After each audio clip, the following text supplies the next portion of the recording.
ನಮಸ್ತೆ ಎಜಿ ನ್ಯೂಸ್ಗೆ ಸ್ವಾಗತ. ಭಾರತೀಯ ಜನತಾ ಪಕ್ಷದ ದಾಂಡೇಲಿ ಯುವ ಮೋರ್ಚಾ ವತಿಯಿಂದ ಹರ್ ಘರ್ ತಿರಂಗ ಅಭಿಯಾನದ ಅಂಗವಾಗಿ ನಗರದಲ್ಲಿ ಬೈಕ್ ರ್ಯಾಲಿ ನಡೆಸಲಾಗಿದೆ. ಯುವ ಮೋರ್ಚಾ ಅಧ್ಯಕ್ಷ ಪವನ್ ಕಣ್ಣೂರ್ ಅವರ ಸಾರಥ್ಯದಲ್ಲಿ ನಡೆದ ರ್ಯಾಲಿಗೆ ಮುನ್ನ 12ನೇ ಶತಮಾನದ ಮಹಾನ್ ಮಾನವತಾವಾದಿ ವಿಶ್ವಗುರು ಬಸವಣ್ಣ, ಭಾರತದ ಪ್ರಥಮ ಸ್ವಾತಂತ್ರ್ಯ ಹೋರಾಟಗಾರ್ತಿ ಕಿತ್ತೂರಾಣಿ ಚೆನ್ನಮ್ಮ, ಸಂವಿಧಾನ ಶಿಲ್ಪಿ ಡಾಕ್ಟರ್ ಬಿಆರ್ ಅಂಬೇಡ್ಕರ್ ಹಾಗೂ ಹಿಂದವಿ ಸ್ವರಾಜ್ಯದ ಸಂಸ್ಥಾಪಕ ಛತ್ರಪತಿ ಶಿವಾಜಿ ಮಹಾರಾಜರ ಪ್ರತಿಮೆಗಳಿಗೆ ಮಾಲಾರ್ಪಣೆ ಮಾಡಿ ಗೌರವ ಸಲ್ಲಿಸಲಾಗಿದೆ. ಬಳಿಕ ಬೈಕ್ ರ್ಯಾಲಿಗೆ ಚಾಲನೆ ಕೊಡಲಾಗಿದೆ. ಈ ಸಂದರ್ಭದಲ್ಲಿ ಬಿಜೆಪಿಯ ಅಧ್ಯಕ್ಷ ಬುಧವಂತ ಗೌಡ ಪಾಟೀಲ್, ಉಪಾಧ್ಯಕ್ಷ ಗುರುಮಠಪತಿ, ಹರ್ ಘರ್ ತಿರಂಗ ಅಭಿಯಾನದ ಜಿಲ್ಲಾ ಸಂಚಾಲಕ ರೋಷನ್ ನೇತ್ರಾವಳಿ, ಯುವ ಮೋರ್ಚಾ ಅಧ್ಯಕ್ಷ ಪವನ್ ಕಣ್ಣೂರ್ ಹಾಗೂ ಮಹಾಶಕ್ತಿ ಕೇಂದ್ರದ ಅಧ್ಯಕ್ಷ ಈರಯ್ಯ ಸಾಲಿಮಠ್ ಮಾತನಾಡಿ, ರಾಷ್ಟ್ರಧ್ವಜದ ಬಗ್ಗೆ ಜನರಲ್ಲಿ ಜಾಗೃತಿ ಮೂಡಿಸುವುದು ಹಾಗೂ ದೇಶಭಕ್ತಿಯ ಭಾವನೆಯನ್ನ ಬಲಪಡಿಸುವ ಉದ್ದೇಶದಿಂದಾಗಿ ಹರ್ ಘರ್ ತಿರಂಗ ಅಭಿಯಾನವನ್ನ ಹಮ್ಮಿಕೊಳ್ಳಲಾಗಿದೆ ಎಂದಿದ್ದಾರೆ. ಆಗಸ್ಟ್ 13ರಿಂದ 15ರ ತನಕ ಪ್ರತಿಯೊಬ್ಬರು ಕೂಡ ತಮ್ಮ ಮನೆ, ಕಚೇರಿ ಹಾಗೂ ವಿವಿಧ ಸಂಸ್ಥೆಗಳಲ್ಲಿ ರಾಷ್ಟ್ರಧ್ವಜ ಹಾರಿಸೋದ್ರ ಮೂಲಕ ದೇಶಾಭಿಮಾನವನ್ನ ವ್ಯಕ್ತಪಡಿಸಬೇಕು. ಹರ್ ಘರ್ ತಿರಂಗ, ಘರ್ ಘರ್ ತಿರಂಗ ಎಂಬ ಘೋಷವಾಕ್ಯದೊಂದಿಗೆ ನಡೀತಾ ಇರುವ ಈ ಅಭಿಯಾನ ದೇಶದ ಏಕತೆ ಮತ್ತು ರಾಷ್ಟ್ರಭಕ್ತಿಯ ಭಾವನೆಯನ್ನ ಬಲಪಡಿಸುವ ಪ್ರಯತ್ನವಾಗಿದೆ ಎಂದಿದ್ದಾರೆ. ಸ್ವಾತಂತ್ರ್ಯಕ್ಕಾಗಿ ದೇಶದ ಅನೇಕ ಮಹನೀಯರು ತಮ್ಮ ಪ್ರಾಣವನ್ನೇ ತ್ಯಾಗ ಮಾಡಿದ್ದಾರೆ. ಅವರ ತ್ಯಾಗ ಬಲಿದಾನವನ್ನ ಸ್ಮರಿಸುವುದು ಹಾಗೂ ದೇಶದ ಅಭಿವೃದ್ಧಿಯಲ್ಲಿ ಪ್ರತಿಯೊಬ್ಬರು ಕೂಡ ಕೈಜೋಡಿಸುವುದು ನಮ್ಮೆಲ್ಲರ ಕರ್ತವ್ಯವಾಗಿದೆ. ಹರ್ ಘರ್ ತಿರಂಗ ಅಭಿಯಾನ ಇದಕ್ಕೆ ಉತ್ತಮ ವೇದಿಕೆಯಾಗಿದೆ ಅಂತ ತಿಳಿಸಿದ್ದಾರೆ. बोलो भारत माता की, बोलो भारत माता की, बीजेपी के, घर घर तिरंगा, घर घर तिरंगा,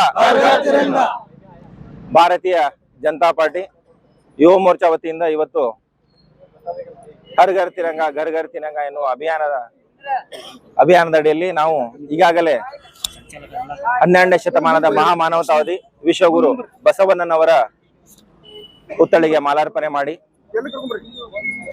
ಸಂವಿಧಾನ ಶಿಲ್ಪಿ ಭಾರತ ರತ್ನ ಡಾಕ್ಟರ್ ಬಾಬಾ ಸಾಹೇಬ್ ಅಂಬೇಡ್ಕರ್ ಅವರ ಮೂರ್ತಿಗೆ ಮಾಲಾರ್ಪಣೆ ಮಾಡಿ, ಹಿಂದವಿ ಸ್ವರಾಜ್ಯದ ಸಂಸ್ಥಾಪಕ ಛತ್ರಪತಿ ಶಿವಾಜಿ ಮಹಾರಾಜ್ ಅವರ ಪುತ್ಥಳಿಗೆ ಮಾಲಾರ್ಪಣೆ ಮಾಡಿ, ಭಾರತ ದೇಶದ ಪ್ರಪ್ರಥಮ ಮಹಿಳಾ ಹೋರಾಟಗಾರ್ತಿ, ಸ್ವತಂತ್ರ ಭಾರತದ ಪ್ರಪ್ರಥಮ ಮಹಿಳಾ ಹೋರಾಟಗಾರ್ತಿ ರಾಣಿ ಕಿತ್ತೂರಿನ ಚೆನ್ನಮ್ಮ ಮಾತೆಯ ಪುತ್ಥಳಿಗೆ ಮಾಲಾರ್ಪಣೆ ಮಾಡಿ, ಅವರೆಲ್ಲರ ಮಹಾಪುರುಷರ ಆಶೀರ್ವಾದವನ್ನು ಪಡೆದು ನಾವು ಹರ್ ಘರ್ ತಿರಂಗ ಅಭಿಯಾನವನ್ನು ಬೈಕ್ ರ್ಯಾಲಿಯ ಮುಖಾಂತರ ನಡೆಸ್ತಾ ಬರ್ತಾ ಇದ್ದೇವೆ. ಆಜಾದಿ ಕಾ ಅಮೃತ ಮಹೋತ್ಸವದ 75ನೇ ವರ್ಷದ ವರ್ಷಾಚರಣೆ ಅಂಗವಾಗಿ ರಾಷ್ಟ್ರದಾದ್ಯಂತ ಪ್ರತಿ ಮನೆಯಲ್ಲೂ ರಾಷ್ಟ್ರಧ್ವಜವನ್ನು ಹಾರಿಸುವ ಅಭಿಯಾನವೇ ಹರ್ ಘರ್ ತಿರಂಗ ಅಭಿಯಾನ. ಹರ್ ಘರ್ ತಿರಂಗ, ಘರ್ ಘರ್ ತಿರಂಗ ಎಂಬ ಘೋಷವಾಕ್ಯದೊಂದಿಗೆ ಪ್ರತಿಯೊಂದು ಮನೆಯಲ್ಲಿ ರಾಷ್ಟ್ರಧ್ವಜವನ್ನು ಹಾರಿಸಿ ಜನಮಾನಸದಲ್ಲಿ, ಜನ ಹೃದಯದಲ್ಲಿ ದೇಶಾಭಿಮಾನ ಮತ್ತು ರಾಷ್ಟ್ರಧ್ವಜದ ಬಗ್ಗೆ ಅಭಿಮಾನವನ್ನು ಮೂಡಿಸುವ ನಿಟ್ಟಿನಲ್ಲಿ ಈ ಒಂದು ಯಾತ್ರೆಯನ್ನು ನಾವು ಭಾರತದಿಂದ ಮಾಡ್ತಾ ಇದ್ದೇವೆ. ಆಗಸ್ಟ್ 3ರಿಂದ ಆಗಸ್ಟ್ 15 ಈ 3 ದಿನಗಳ ಕಾಲ ಭಾರತದಾದ್ಯಂತ ಪ್ರತಿಯೊಂದು ಮನೆಯಲ್ಲಿ, ಪ್ರತಿಯೊಂದು ಸಂಸ್ಥೆ, ಅಂಗಸಂಸ್ಥೆ ಮತ್ತು ಕಚೇರಿಗಳ ಮೇಲೆ ರಾಷ್ಟ್ರಧ್ವಜದ ಬಾವುಟವನ್ನು ಹಾರಿಸಿ ನಾವು ಈ ರಾಷ್ಟ್ರದ ಮತ್ತು ದೇಶದ ಬಗ್ಗೆ ಅಭಿಮಾನವನ್ನು ಮೂಡಿಸುವಂತ, ಜಾಗೃತಿಯನ್ನು ಮೂಡಿಸುವಂತ ನಿಟ್ಟಿನಲ್ಲಿ ಈ ಒಂದು ಅಭಿಯಾನವನ್ನು ನಾವು ಹಮ್ಮಿಕೊಂಡಿದ್ದೇವೆ. ಈಗಾಗಲೇ ಭಾರತ ದೇಶಕ್ಕೆ ಸ್ವತಂತ್ರ ಸಿಗಲು ಬಹಳಷ್ಟು ಮಹಾಪುರುಷರು ತಮ್ಮ ಪ್ರಾಣವನ್ನು ತೆತ್ತಿದ್ದಾರೆ. ಅನೇಕರು ತ್ಯಾಗ ಬಲಿದಾನ ಮಾಡಿದ್ದಾರೆ. ಆ ಎಲ್ಲ ತ್ಯಾಗ ಬಲಿದಾನಗಳನ್ನು ಸ್ಮರಿಸುವಂತ ಮತ್ತು ಭಾರತ ದೇಶವನ್ನು ಮತ್ತಷ್ಟು ಅಭಿವೃದ್ಧಿಗೊಳಿಸುವ ನಿಟ್ಟಿನಲ್ಲಿ ಇದೊಂದು ಉತ್ತಮವಾದ ವೇದಿಕೆಯಾಗಿದೆ ಹರ್ ಘರ್ ತಿರಂಗ, ಘರ್ ಘರ್ ತಿರಂಗ. ತಮಗೆಲ್ಲ ಗೊತ್ತಿದೆ, ಭಾರತ ದೇಶವನ್ನು ಸುಮಾರು 330 ವರ್ಷಗಳಿಗಿಂತ ಅಧಿಕ ಕಾಲ ಮೊಘಲರು ಆಳಿದರು. ತದನಂತರ ಬಂದಂತ ಬ್ರಿಟಿಷರು ಕೂಡ ಸುಮಾರು 190ರಿಂದ 200 ವರ್ಷಗಳ ಕಾಲ ನಮ್ಮನ್ನು ಆಳಿದ್ರು. ಇವರೆಲ್ಲರೂ ಬಂದು ಹೋದ್ರು, ನಮ್ಮನ್ನು ಆಳಿದ್ರು, ಎಲ್ಲ ಮಾಡಿದ್ರು ಕೂಡ ಇಲ್ಲಿಂದ ಆಚಾರ ವಿಚಾರ ಸಂಸ್ಕೃತಿ, ಇಲ್ಲಿದ್ದಂತಹ ಒಂದು ನಮ್ಮ ಸಾಂಪ್ರದಾಯಿಕ, ನಮ್ಮ ಸನಾತನ ಧರ್ಮವನ್ನು, ನಮ್ಮ ಒಂದು ಇಲ್ಲಿದ್ದಂತಹ ಒಂದು ವೈವಿಧ್ಯತೆಯನ್ನು ಉಳಿಸ್ಲಿಕ್ಕೆ ಆಗ್ಲಿಲ್ಲ. ಭಾರತ ದೇಶದ ಐಕ್ಯತೆ, ಭಾರತ ದೇಶದ ಅಖಂಡತೆ, ವಿವಿಧತೆಯಲ್ಲಿ ಅಖಂಡತೆ ಇದೆ. ಅದರಲ್ಲೂ ವಿಶೇಷವಾಗಿ ನಮ್ಮ ಭಾರತ ದೇಶದ ಒಂದು ಅಖಂಡ ಭಾರತ ನಿರ್ಮಾಣ ಮಾಡ್ಲಿಕ್ಕೆ ಈಗಾಗಲೇ ನಮ್ಮ ಸನ್ಮಾನ್ಯ ನರೇಂದ್ರ ಮೋದಿ ಅವರು ಸಾಕಷ್ಟು ಪ್ರಯತ್ನ ಮಾಡ್ತಾ ಇದ್ದಾರೆ. ಯುವ ಪೀಳಿಗೆಯನ್ನು ತಗೊಂಡು ಹೋಗ್ತಾ ಇದ್ದಾರೆ. ತಾವು ನೋಡಿರ್ಬೋದು, ಮೊನ್ನೆ ಅಷ್ಟೇ ನಮ್ಮ RSS ಮುಖ್ಯಸ್ಥ ಭಾಗವತ್ ಅವರು ಕೂಡ ಒಂದು ಸಂವಾದವನ್ನು ಮಾಡಿದ್ರು ಜಂಜಿ ಅವ್ರ ಜೊತೆ.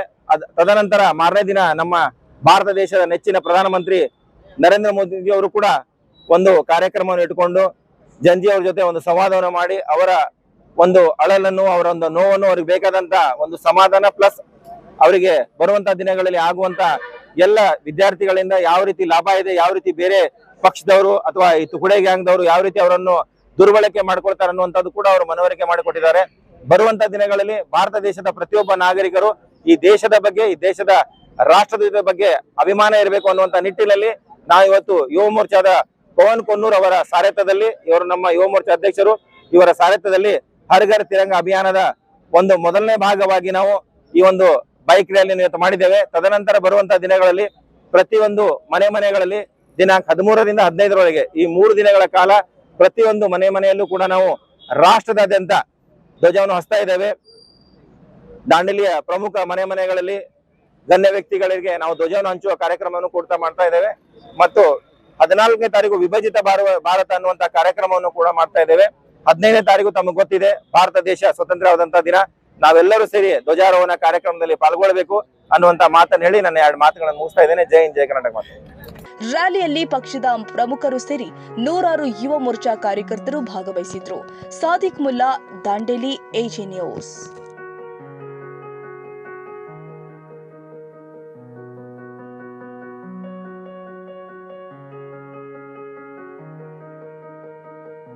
ಕನ್ನಡಿಗರ ಮೆಚ್ಚಿನ ನಿಮ್ಮ ಎಜೆ 24/7 ನ್ಯೂಸ್ ಕನ್ನಡ ವಾಹಿನಿ ಇದೀಗ ಟಿವಿಯಲ್ಲಿ ಲಭ್ಯ. ವೇಳೆ ನೋಟಿಸ್ ಕೊಟ್ಟಿದ್ರೆ ವಾಪಸ್ ತಗೋತೀವಿ. ಇವತ್ತು ವಕ್ಫ್ ಪ್ರಾಪರ್ಟಿ ಅಂತೇಳಿ ಬರ್ತದೆ ಅಂತ ಹೇಳಿದ್ರೆ ರೈತರು ಬೀದಿಗೆ ಬದಲು ಏನ್ ಮಾಡ್ಬೇಕಾಗತ್ತೆ?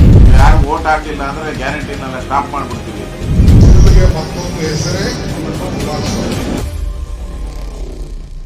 ಕರ್ನಾಟಕ ಮತ್ತು ದೇಶ ವಿದೇಶ 360 ಡಿಗ್ರಿ ಸುದ್ದಿ ಹಾಗೂ ಉತ್ತರ ಕರ್ನಾಟಕ, ಬೆಳಗಾವಿ, ಬಾಗಲಕೋಟೆ, ಧಾರವಾಡ, ಹಾವೇರಿ, ಗದಗ, ಬಿಜಾಪುರ ಜಿಲ್ಲೆಯ ಕ್ಷಣದ ವಿವರವನ್ನ ಪಡೆಯುವುದಕ್ಕೆ ಎಜೆ 24/7 ನ್ಯೂಸ್ ಕನ್ನಡ ವಾಹಿನಿಯನ್ನ ಲೈಕ್ ಮಾಡಿ, ವಿಡಿಯೋಗಳನ್ನ ಶೇರ್ ಮಾಡಿ, ಕಮೆಂಟ್ ಮಾಡುವ ಮೂಲಕ ನಮ್ಮ ವಾಹಿನಿಗೆ ಸಹಕಾರ ನೀಡಿ ಮತ್ತು ಚಾನೆಲ್ ಅನ್ನ ಸಬ್ಸ್ಕ್ರೈಬ್ ಮಾಡಿ. ಧನ್ಯವಾದಗಳು.